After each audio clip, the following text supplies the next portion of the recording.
બનાસકાંઠામાં 10 દિવસના પેરોલ પર ફરાર આરોપી ઝડપાયો છે.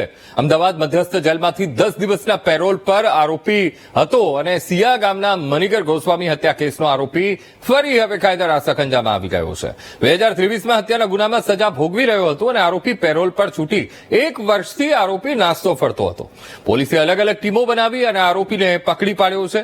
ધાનેરા પોલીસને બાતમી મળતા મુંબઈથી આરોપી મનીગર ગોસ્વામીને ઝડપી લેવાયો છે. તો ધાનેરા પોલીસે આરોપીને જેલમાં મોકલવા તજવીજ હાથ ધરી છે.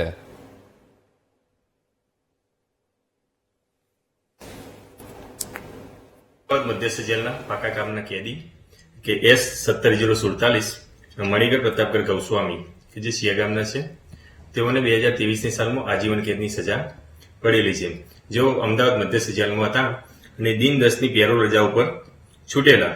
તેઓને 10/5/2024ના રોજ હાજર થવાનું હતું, પરંતુ તેઓ હાજર થયેલા નહીં અને પેરોલ જમ કરેલું. જે અન્વયે અમદાવાદ મધ્યસ્થ જેલના કર્મચારીએ કાયદેસરની કાર્યવાહી કરવા માટે લેખિત સૂચના કરેલી.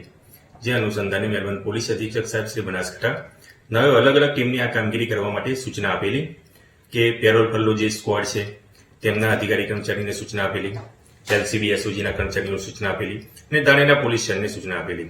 જે અનુસંધાને ધાનેરા પોલીસ સ્ટેશનના કર્મચારીને કે જે ઉમાભાઈ હેડ કોન્સ્ટેબલ છે, તેઓને પાકી બાતમી મળેલી કે સદરુ જે આરોપી છે તે મુંબઈ ખાતે હાલમાં છે. જે અન્વયે મહેરબાન પોલીસ અધિક્ષક સાહેબની મંજૂરી આધારે મુંબઈ ખાતે મોકલી આપતા આ કામનો જે આરોપી છે એ ઝડપાયો.